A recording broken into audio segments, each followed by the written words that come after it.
Buenas tardes, mis queridas alumnas. ¿Cómo están ustedes? Qué gusto de saludarlas nuevamente. Me dirijo a ustedes para trabajar otro tema más de nuestro curso básico de doctrina católica. Se trata de la redención. ¿Qué es eso de la redención? Pues les contaré la historia de la redención.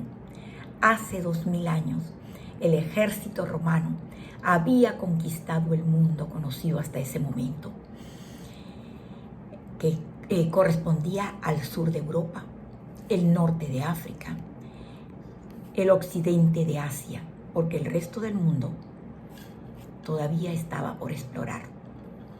Estos países pagaban impuestos a Roma y estos a su vez habían delegado una tropa romana de soldados para que los custodiaban. Tenían su propio gobernador romano, pero a la vez tenían también su propio gobierno, su gobierno local, que tenían además sus propias leyes, sus propias costumbres, pero esta era la situación de Palestina en tiempos de nuestro Señor Jesucristo. Dependía de Roma. Los judíos tenían su rey, que era el rey Herodes. Los fariseos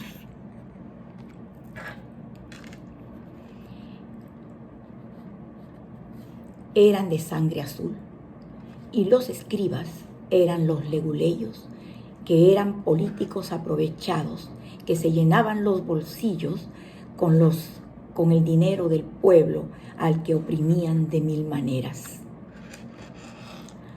Pero esta situación que vivían en aquella época fue la época en que llegó nuestro Señor Jesucristo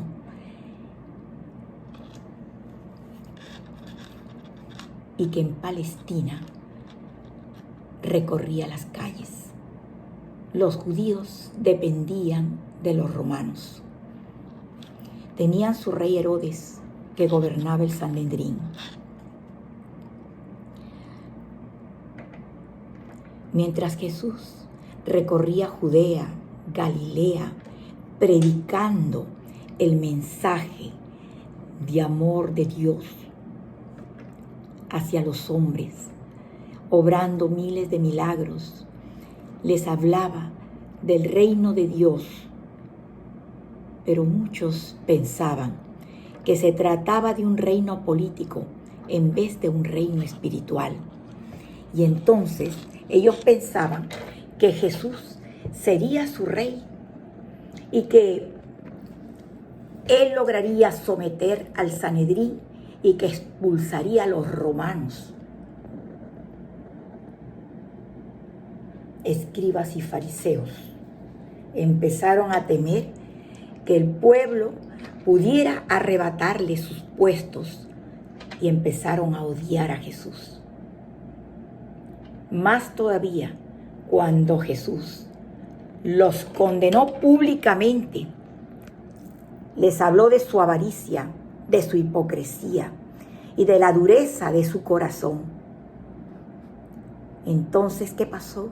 Ellos empezaron a planear la muerte de Jesús, el modo de matarlo, apedreándolo primero o arrojándolo a un precipicio.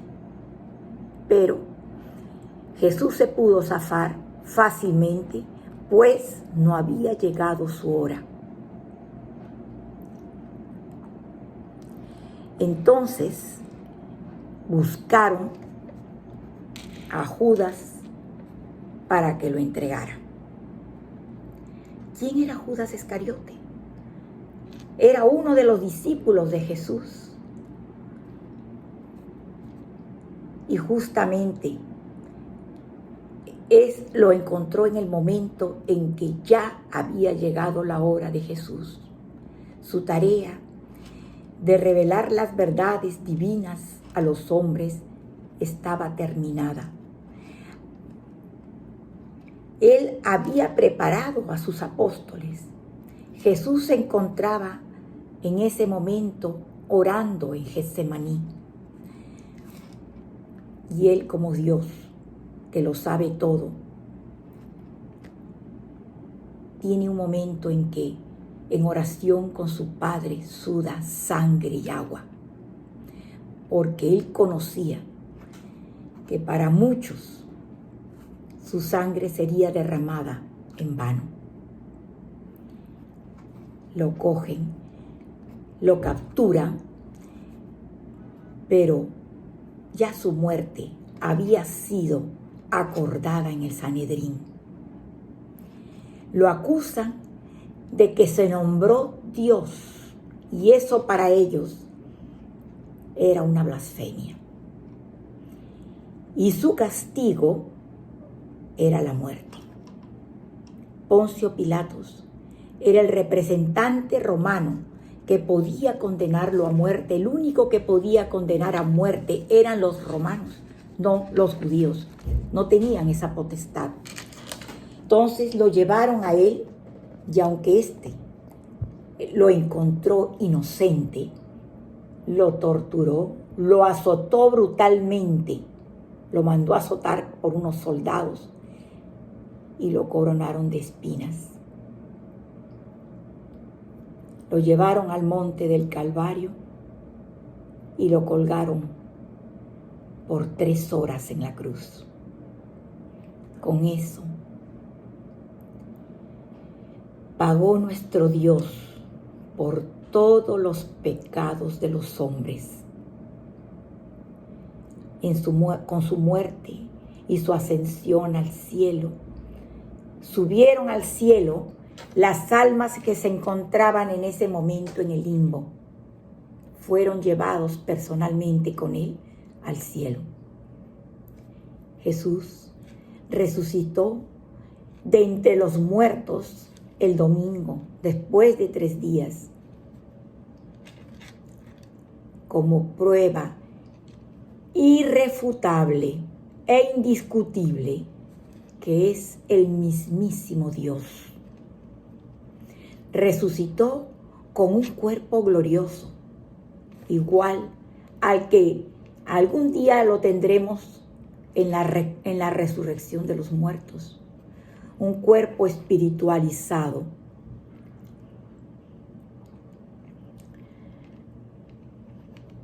que no morirá nunca, que irradiará la belleza de nuestras almas unida a la de Dios, capaz de atravesar muros, que podremos trasladarnos con el pensamiento libre de necesidades orgánicas, como comer, beber o dormir.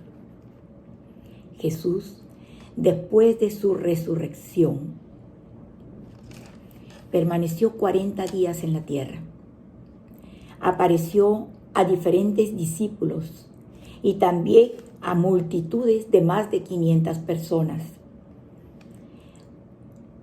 Hizo a Pedro, lo puso como la cabeza de su iglesia católica y le dio el mandato final de ir a predicar al mundo entero.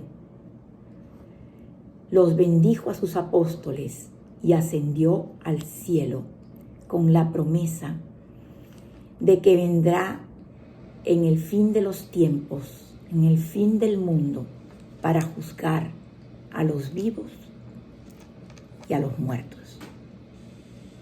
Con esta resurrección de nuestro Señor Jesucristo, quedamos todos nosotros libres de esa potestad en la cual el demonio nos tenía presos. Depende de nosotros ahora en adelante conseguir la vida eterna por nuestros méritos, por el cumplimiento de esas leyes divinas y por ese amor que nosotros le demos a nuestro Señor Jesucristo, cumpliendo y amándolo a Él y amándonos entre nosotros. ¿Qué importa lo material si en el cielo gozaremos de esa felicidad eterna?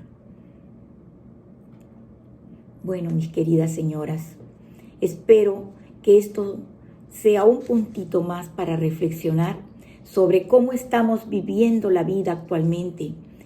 Si es que lo material es más importante que nuestra salud espiritual, es más importante que lo que estamos consiguiendo para ganarnos el cielo. No se olviden de pensar cómo están viviendo, qué están haciendo, que sea esta pandemia el momento para reflexionar si seremos nosotros de los que resucitaremos el día de la resurrección de los muertos para gozar de la vida eterna. Un abrazo fraterno a todas.